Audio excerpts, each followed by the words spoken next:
Good morning all student of class 7. Today online teaching video number 37. As we know in the previous video we have completed some topics, that is convection and the conduction, which is the form of heat transfer. Now we are going to explain two examples of convection, that is sea breeze and land breeze. Sea breeze and land breeze, ये दो breezes की अगर बात की जाए, bridge का मतलब क्या होता है? हवा, या जो मूवमेंट ऑफ एयर आप मान सकते हो।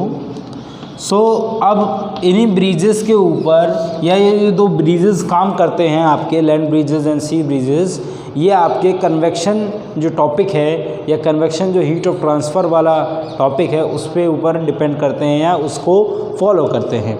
अब किस तरीके से एग्जाम्पल देखिए, सबसे पहले देखते हैं हम लोग सी ब्रीज।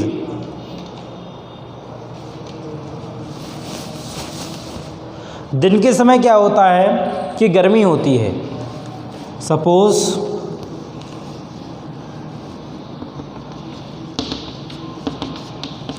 ये आपका लैंड हो गया और ये आपका वाटर हो गया। Okay, now in during day time sun की हीट से जो लैंड है वो गर्म हो जाएगी। सिंपल सी चीज़ है, land gets hotter than the water, water से जो ज़मीन है वो ज़्यादा गर्म हो जाएगी। अब क्या होगा, वाटर के ऊपर जो एयर मॉलिक्यूल्स प्रेजेंट हैं, वाटर के ऊपर एंड लैंड के ऊपर जो एयर मॉलिक्यूल्स प्रेजेंट हैं उनमें चेंज होना शुरू हो जाएगा, उनमें हीट ट्रांसफ़र होना शुरू हो जाएगी। जैसे लैंड क्या हो जाएगी, गर्म, हॉट हो जाएगी या वार्म हो जाएगी। सो सिंपल सी चीज़ है, ये जो पार्टिकल्स इसके दिख रहे हैं इस जगह पे, ठीक है। और इसके कंपैरिजन में वाटर क्या है, कोल्ड है।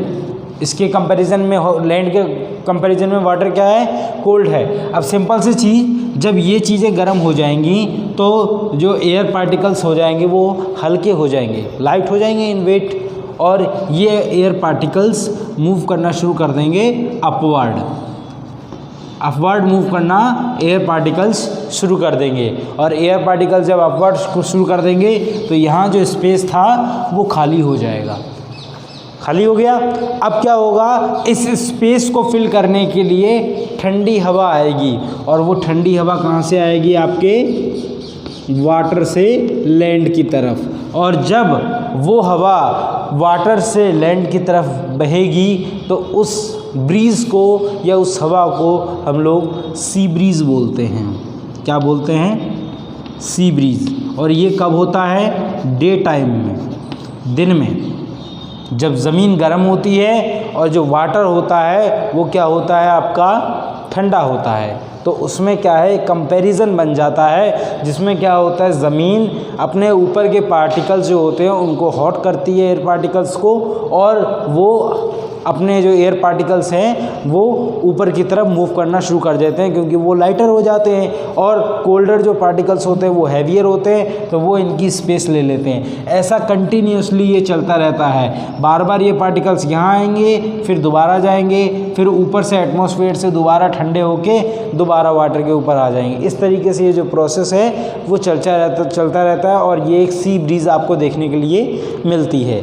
दूसरा एग्जाम्पल है इसका लैंड ब्रीज का।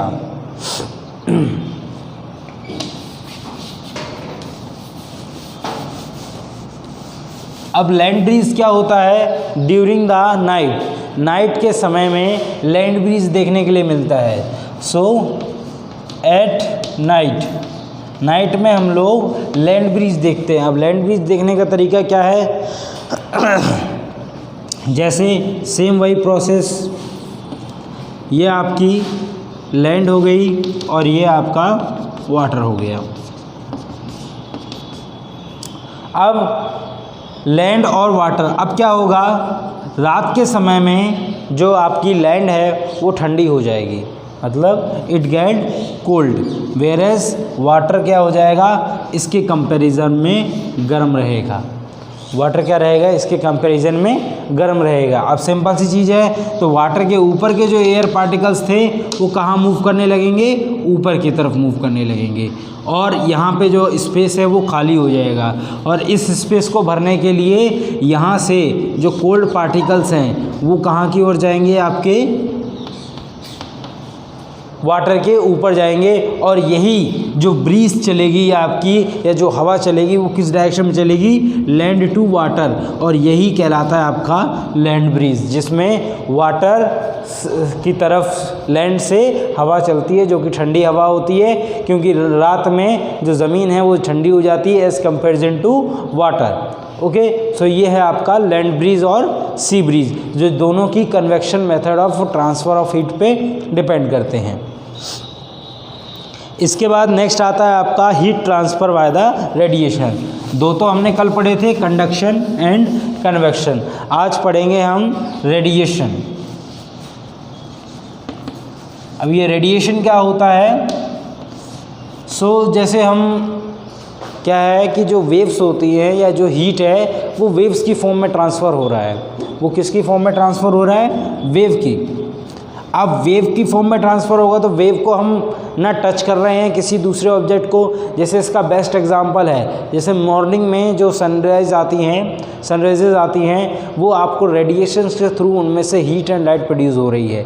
मतलब ना हम सन को छू रहे हैं, ना सन हमारे कांटेक्ट में है, लेकिन फिर भी हमें उसकी जो गर्मी है वो महसूस हो रही है। और ये गर्मी किस वजह से हो रही है, वेव्स की वजह से हो रही है। सन से जो वेव्स निकल रही हैं वो हमसे कांटेक्ट में आके हमको एक तरीके से गर्मी दे रहे हैं, या आप कह सकते हो एयर के कांटेक्ट में आके जो क्लाइमेट है उसको गर्म कर रही हैं। तो ये जो होता है, this transfer of heat from the heat sources to the surrounding is in the form of wave is called radiation. अगर आपका हीट ऑफ ट्रांसफ़र हो वेव की फॉर्म में तो आपका ये क्या कहलाएगा, रेडिएशन कहलाएगा। और ये वेव्स आपको इजीली देखने के लिए मिलती हैं। जैसे सर्दियों में हम लोग आग जलाते हैं हाथ सेकने के लिए, तो उस समय क्या होता है, ना हम आग को टच कर रहे हैं ना आग हमें टच कर रही है, बस उसकी जो गर्माहट है वो रेडिएशंस के फॉर्म में अपन के पास आती है।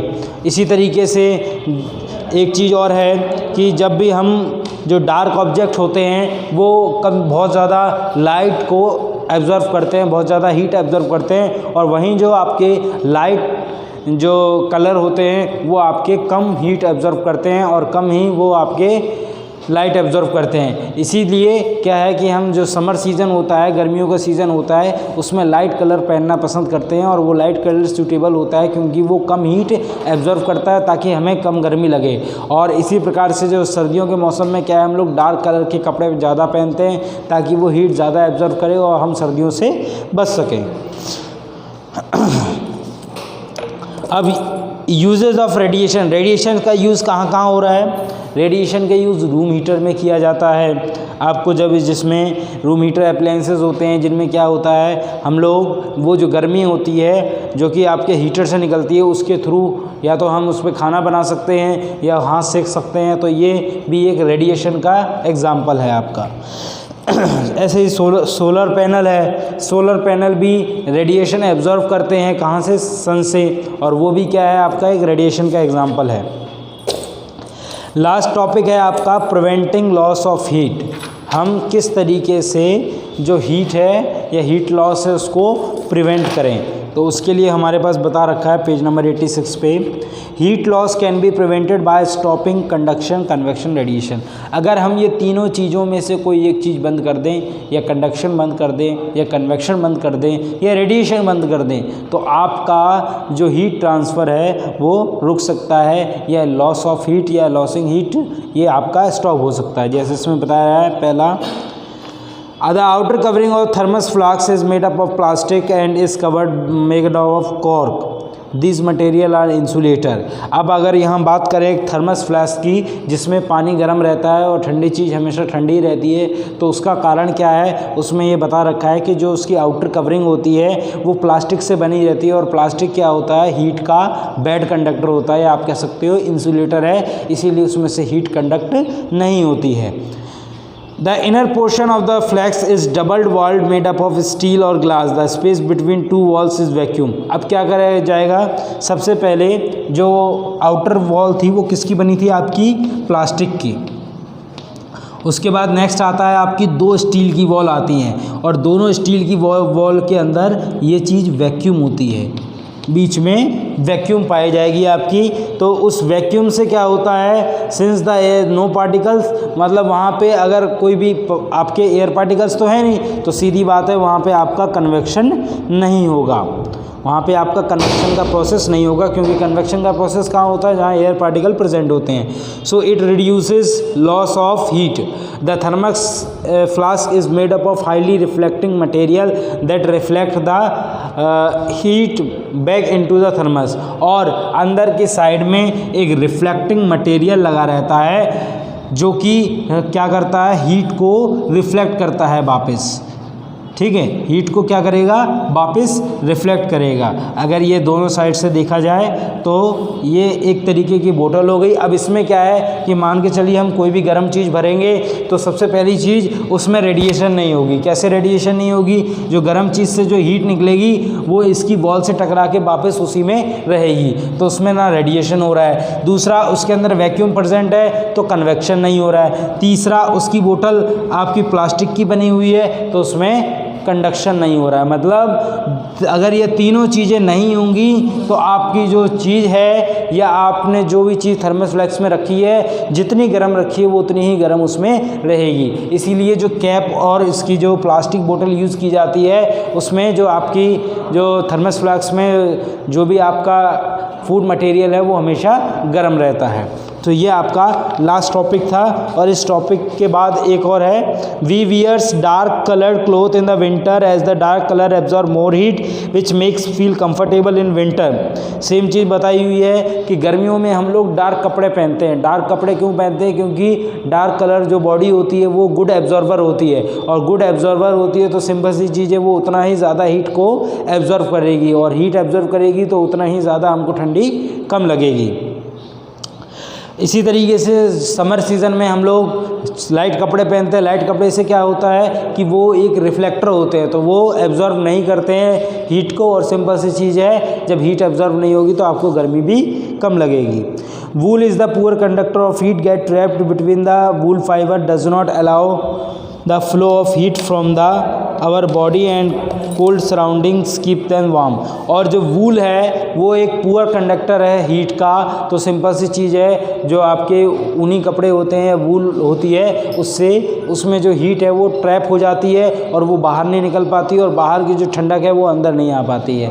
तो इस हिसाब से आप हीट का जो लॉस है उसको प्रिवेंट कर सकते हो। सो ये आपका टॉपिक फिनिश होता है, और इसके साथ साथ आपका लेसन नंबर 8 भी फिनिश होता है। कल की वीडियो में हम आपको इसकी एक्सरसाइज कराएंगे और क्वेश्चन आंसर कराएंगे। एंड इम्पॉर्टेंट बात, आपके अक्टूबर से या फर्स्ट वीक से या सेकंड वीक से आपके एग्ज़ाम स्टार्ट हो जाएंगे, और उस एग्ज़ाम की तैयारी आपको करनी है। आपको MCQ क्वेश्चंस दिए जाएंगे उसमें, और आपको उसको फिल करना होगा। आपको प्रोसेस बताया जाएगा एक वीडियो के माध्यम से, इसीलिए वीडियोस को कंटिन्यूस देखिए। और साथ साथ में जो आपके लेसन हैं वो 5 ही लेसन आपको हम नेक्स्ट वीडियो या इस चैप्टर के फिनिश के बाद हम आपको वो 5 चैप्टर टिक करवा देंगे और उनका रिवीजन भी कराएंगे, ताकि आपको उसमें कोई दिक्कत ना आए। Thank you and have a nice day.